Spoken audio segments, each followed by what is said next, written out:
Amazon prime पर web series फर्जी release हो चुकी है। फर्जी में दो इंडस्ट्री के दो सुपरस्टार एक साथ डेब्यू कर रहे हैं। साउथ फिल्म इंडस्ट्री के विजय सेतुपति और बॉलीवुड के शाहिद कपूर।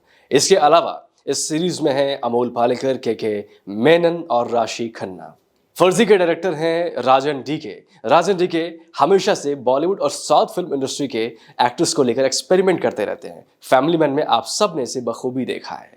इस सीरीज में भी वैसा ही मजा है, वैसा ही टेस्ट है। कहानी की बात करें तो कहानी बहुत नई नहीं है, लेकिन जिस तरह से राजन डीके ने इसे क्रिएट किया है वो बहुत खूबसूरत है। नकली नोट के गोरख धंधा को लेकर शायद ही किसी ने हमारे यहाँ काम किया है। हालांकि अनुराग कश्यप की चोक्ड ने डिमोनेटाइजेशन को छुआ था। फर्जी में एक्शन भी है, थ्रिलर भी है, रोमांस भी है। नकली नोट बनाने की क्या समस्याएं हैं, उसे किस तरह से बाजार में उतारा जाता है, बाजार में उतारने के बाद देश की अर्थव्यवस्था को किस तरह से डवाडोल किया जाता है, फर्जी में वो सब कुछ मौजूद है। फिल्म मेकर्स ने बहुत ही बारीकी से इस पर काम किया है। इसमें उन्होंने क्राइम को ग्लोरीफाई नहीं किया है, उनके लिए अपराध अपराध ही है। मैं इस सीरीज की कहानी बताकर आपका मजा खराब नहीं करना चाहूंगा। बात करते हैं एक्टिंग के ऊपर। शाहिद कपूर ने बहुत ही खूबसूरत काम किया है। कमीने में जो उनका अच्छे दिल वाला बुरा आदमी का किरदार था, सनी भी वैसा ही है। विजय सेतुपति ने बहुत ही खूबसूरत काम किया। उनके पंच लाइन्स बहुत ही कमाल के हैं। वो कई जगह पर आपको हंसाते भी हैं और कई जगह पर आपको इमोशनल भी करते हैं। के मेनन की एंट्री बहुत ही शानदार तरीके से दिखाई गई है। उन्होंने बहुत ही खूबसूरत काम किया है। अमोल पालेकर को कई सालों के बाद हमने पर्दे पर देखा है। उनको देखना बहुत ही सुंदर लगता है।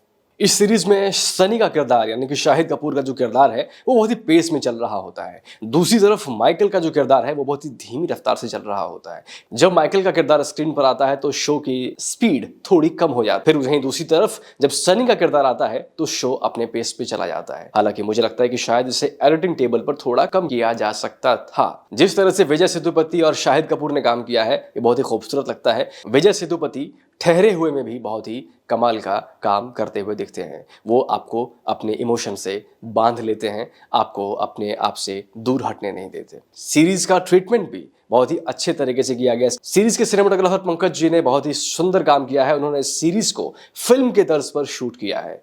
बहुत ही ठहर कर इसे शूट किया गया है। इसका आर्ट वर्क बहुत ही खूबसूरत है। फर्जी कुल 8 एपिसोड की सीरीज है। हर सीरीज की अवधि 1 घंटे के आसपास की है। इसकी कहानी बहुत ही कमाल की है। इसके किरदार बहुत ही शेड्स वाले हैं। बहुत ही बारीकी से इस पर काम हुआ है। इसके लोकेशंस बहुत कमाल के हैं, आपको अपनी जगह से हिलने नहीं देंगे। इसके डायलॉग्स बहुत ही खूबसूरत हैं। राजन जी के लोगों की नब्ज को अच्छी तरह से जानते हैं। उन्हें पता है कि कहां पर कॉमिक सीन्स डालने हैं, कहां पर ह्यूमर डालना है और कहां पर लोगों को थोड़ा सा रुलाना भी है, कहां इमोशन भी डालना है। तो इतनी सारी वजह हैं जिसकी वजह से फर्जी को देखा जा सकता है। बाकी सीरीज की तरह इस सीरीज में भी गालियां हैं। गालियों का इस्तेमाल जरूरत के हिसाब से ही किया गया है।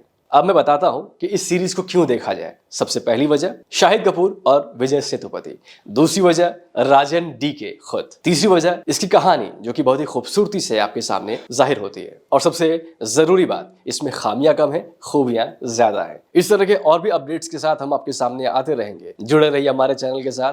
Thank you.